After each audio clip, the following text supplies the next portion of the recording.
Salut à tous, on se retrouve aujourd'hui pour parler du FC Barcelone en ce vendredi 7 avril. On commence tout d'abord avec cette photo, tiens, la seule photo publiée hier du côté des Twitter officiels du club, avec une photo d'un cœur bleu, un cœur rouge, mais un cœur rouge blessé par rapport, on sait ce qui s'est passé avant-hier, cette humiliation quand même qu'a pris le Barça contre le Real Madrid 4-0. Mais bien sûr, il faut penser au futur, il faut penser au prochain match. Et le prochain match, c'est lundi soir contre l'équipe de Girone. Ça sera le derby. Et les joueurs étaient présents aujourd'hui à l'entraînement pour préparer bien sûr à ce prochain match de Liga. Parce que maintenant, il ne reste plus que la Liga. Et il faut la valider, cette Liga, même s'il y a, je crois, il y a 12 points d'avance sur le Real Madrid. Maintenant, il faut gagner ces matchs pour, gagner les prochains matchs pour être sûr à 100% de gagner ce titre. Ne pas laisser filer la Liga. Là, ça serait totalement une catastrophe, bien sûr, de ne pas remporter la Liga pour cette fin de saison. Donc voilà toutes les photos de l'entraînement du jour. Et le programme, les gars, voilà tous les matchs du Barça jusqu'au dernier match qui sera le Celta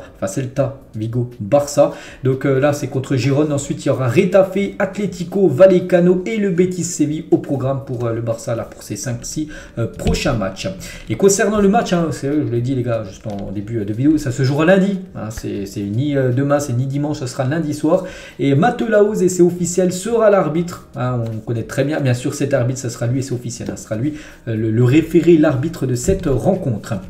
Le retour des joueurs blessés, donc Frenkie de Jong devrait être disponible contre Retafe. Donc là le match contre Girone ce lundi soir, pour l'instant il n'est pas là, mais bon on sait jamais, mais bon il devrait être là contre Retafe. Concernant les autres, donc Pedri entre Retafe et l'Atlético, donc le match d'après. Dembélé devrait être présent pour l'Atlético et Christensen entre l'Atlético et le Rayo Vallecano le match après l'Atlético. Donc voilà à peu près quand devraient revenir les joueurs blessés, ces quatre là qu'on manquait, on sait énormément avant-hier lors du Classico. Et Dembélé a déjà raté quand même 13 matchs depuis sa blessure, souvenez-vous qu'il a eu là il y a déjà quelques temps, où même il avait été blessé avant de jouer contre Manchester United. Il a déjà loupé quand même 13 matchs depuis sa blessure. Et Pedri est proche d'en atteindre 10, alors qu'au départ les pronostics étaient bien plus favorables. Au départ peut-être Dembélé devait louper peut-être 5-6 matchs, tout ça. Il a déjà 13 matchs loupés et ça devrait monter quasiment à 15 parce que là les deux prochains matchs ne sera pas là. Donc ça fait beaucoup quand même. Voilà, ça fait quand même énormément de matchs loupés par Dembélé, par Pedri, et on peut voir que voilà, ça a été bon, il y a eu des victoires en Liga, mais par exemple là le match contre le Real avant-hier, on peut voir qu'ils ont manqué beaucoup. Les notes des joueurs du Barça, les gars, c'est Barça universel, les gars, je vous montre tous les jours bien sûr des tweets de leur part. Ils ont noté les joueurs du Barça lors du Classique. On va revenir sur tout ce qu'ils ont pu mettre comme note. Donc Ter Stegen, ils lui ont mis une note de 5. Le gardien n'a pas pu sauver Barcelone d'une raclée, mais ne peut pas être blâmé pour cela non plus. Il a sauvé un tir important d'Asensio en deuxième période. Araujo, ils lui ont mis 5. Il a très bien commencé en première période, gardant Vini hors des positions dangereuses jusqu'à la contre-attaque malheureuse juste avant la mi-temps. Comme le reste de l'équipe, son niveau a baissé après la mi-temps. De toute façon, la seconde période n'a pas été bonne, ça on le sait tous. Marcos Alonso, ça a été la grosse déception.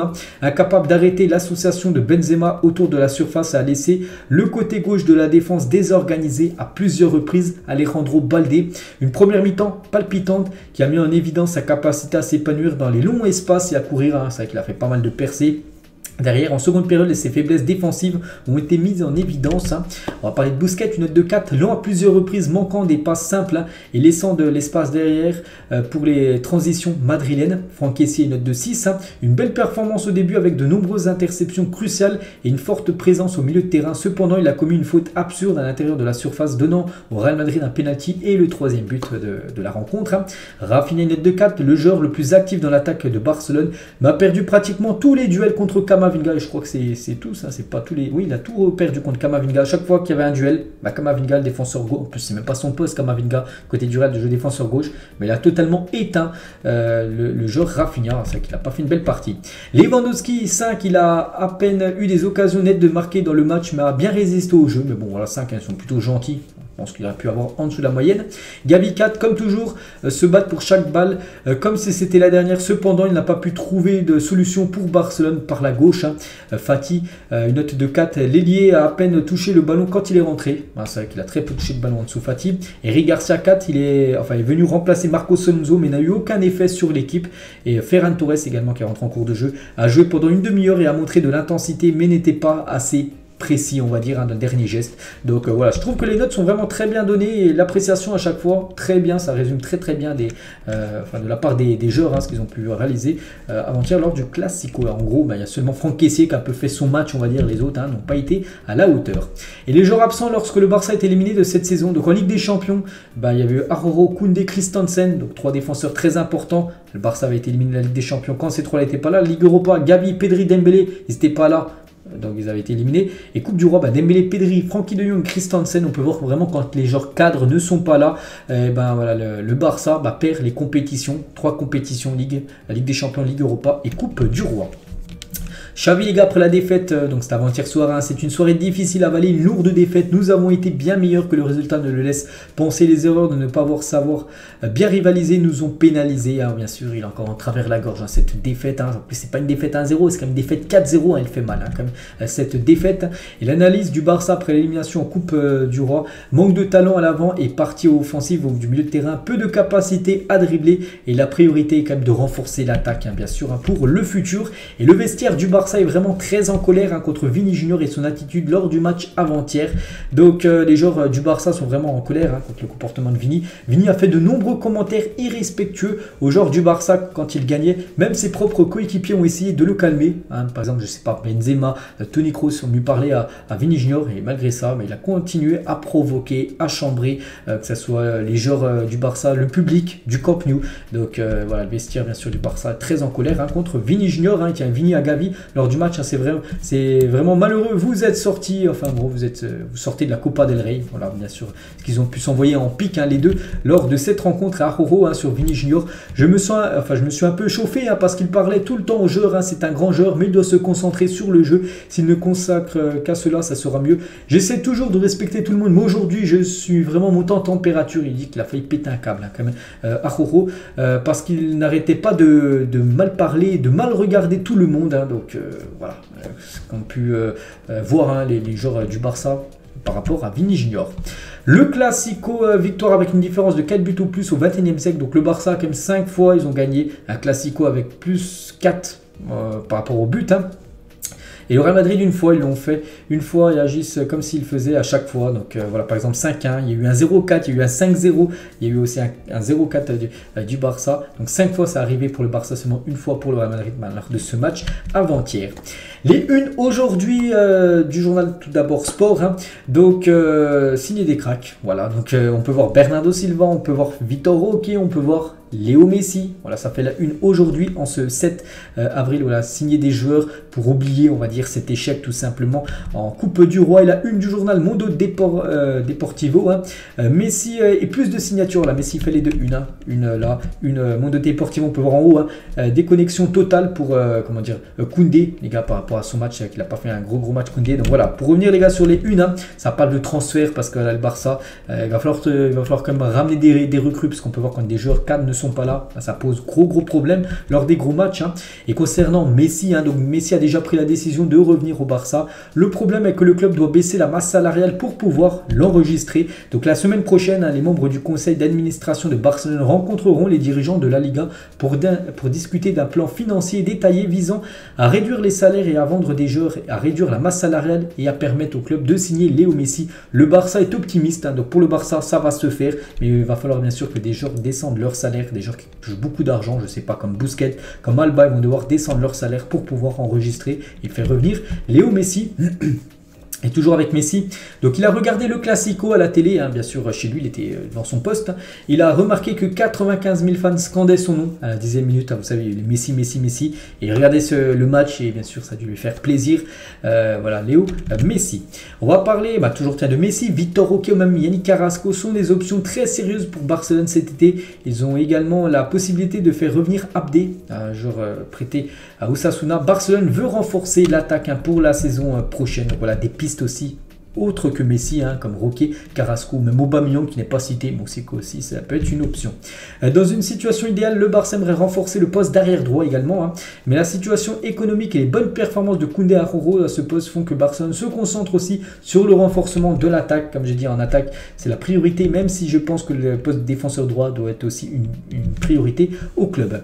Et Xavi a déclaré à Laporta la nécessité de renforcer le poste de latéral droit. Donc il y a des noms, hein, en gros les options, Foyt, Dalot, Pavard, Meunier, Cancelo est exclu à cause de son prix et de son comportement, mais bon, ça peut être jouable bien sûr pour Cancelo, parce qu'on va en parler là dans quelques instants, à voir bien sûr, parce que s'il arrive en prêt, ben, le Barça pourrait bien sûr se faire offrir, hein, voilà, Cancelo, parce que le Barça souhaite recruter Cancelo. Après, que s'il vient en prêt, hein. Voilà, après un transfert sec comme ça, c'est impossible bien sûr pour le club. Et le Barça aussi est intéressé par notre défenseur droit, c'est Frimpong, les gars, défenseur droit du Bayer Leverkusen, qui intéresse aussi l'équipe Blaugrana.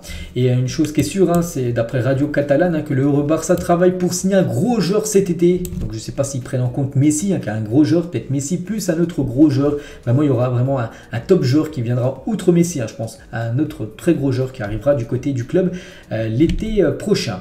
Le staff technique du Barça considère que le club a besoin urgent de signatures pour concourir pour chaque titre la saison prochaine. C'est pour ça, voilà, ça se répète en gros, voilà, que le Barça doit recruter pour jouer tous les titres possibles, parce qu'on a pu voir Ligue des Champions, ça a été compliqué quand les joueurs absents n'étaient pas présents hier, enfin avant-hier, on a pu voir, voilà, sans De Jong, Pedri ou même comment dire Dembélé, ça a été compliqué quand ils sont pas là. C'est pour ça qu'ils doivent encore améliorer l'effectif, le groupe pour les saisons prochaines, pour concourir, hein, sur tous les titres possibles, Ligue des Champions, Coupe du Roi ou même Ligue 1. Jordi Alba a l'intention de continuer jusqu'à la fin de son contrat à Barcelone. Jusqu'en 2024, il est satisfait de son rôle actuel dans l'équipe malgré le manque de minutes, hein. Alba essaie d'aider ses collègues avec sa vaste expérience, hein. Mais bon, ouais, il veut peut-être continuer, hein.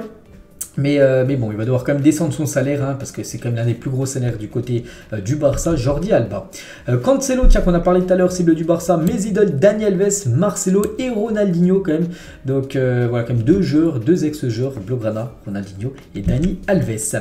Lewandowski est présent dans l'équipe Tau, en gros c'est le joueur boosté par rapport au week-end dernier, ceux qui ont fait les meilleures performances. Donc Lewandowski contre Elche, il a marqué un doublé et figure avec une note de 92, hein, pour l'attaquant polonais. Il y a des rumeurs, les gars, selon lesquelles Clara Chia, petite copine de Piqué, l'a trompé avec Guardiola, hein. Bon, voilà, ça sort un petit peu du foot, mais bon, ça concerne Piqué, ancien joueur, et Guardiola, ancienne légende bien sûr du club en tant que joueur ou même entraîneur. Donc voilà, c'était la nouvelle copine de Piqué, l'aurait trompé avec Guardiola. Voilà, donc des choses très surprenantes. Ce groupe, les gars, regardez ce groupe il y a quelques années avec des cracks, hein, des pépites, hein. Il y avait Neymar, les gars, il y avait Dani Alves, il y avait Rafinha, il y avait Marc Bartra maintenant qui joue, je sais plus où il joue, Betis je crois, Mascherano, Iniesta, comment dire, Luis Suarez ou bien sûr, hein, Léo Messi. Accord entre Barcelone et eSport pour les droits du Camp Nou et du FC Barcelone. Voilà, le Camp Nou sera bien dans le prochain jeu. C'est pas FIFA, hein, parce que vous savez que FIFA, c'est fini, hein, FIFA 24 se rappellera plus comme ça, se rappellera eSport FC, et le Camp Nou sera bien sûr dans le prochain opus. Et en parlant du Camp Nou, hein, le Barça a conclu un accord avec JP Morgan et Goldman Sachs sur le financement de l'Espagne Barça, donc le nouveau Camp Nou et le Palau Barça, on va dire le stade, comment dire, pour le basket. Voilà, la salle, on va dire. Donc les travaux pour le nouveau Spotify Camp Nou débuteront en septembre prochain. C'est pour ça que le Barça pendant une saison ne jouera pas au Spotify Camp Nou, joueront du côté du stade Montjuïc, hein, le stade olympique de Barcelone. Et on finit, les gars, cet épisode aujourd'hui avec une question. Voilà, n'hésitez pas à mettre tout ça en commentaire. Donc avec la Super Coupe d'Espagne, gagner potentiellement la Liga, même si mathématiquement c'est pas encore fait, ça sent bon, on va dire. Considérez-vous que la saison du Barça est une réussite avec ces deux, enfin déjà un titre sûr, peut-être le deuxième qui est très bien parti, la Liga. Est-ce que pour vous la saison est réussie ou elle est loupée à cause des éliminations en Ligue des Champions, en Europa League, hein, deux saisons comme deux compétitions européennes et la Coupe du Roi. Donc pour vous, est-ce que c'est plutôt réussi ou plutôt loupé la saison du côté du club? Donc pour moi, je partirais quand même sur la saison réussie, hein. Bien sûr, s'il y a la Liga, hein. S'il n'y a pas la Liga, là c'est totalement un flop, mais je pense que la Liga va être remportée, et pour moi, je pars quand même sur une saison réussie, hein, par rapport à la saison dernière qui a été une saison blanche, 2 trophées, enfin potentiellement 2 trophées cette saison, ce serait très très bien. Donc voilà, les gars, ce qu'il y avait à dire aujourd'hui. J'espère que ça vous a plu. On se retrouve bien évidemment demain pour le prochain numéro consacré au Barça. Bonne journée à vous et à demain.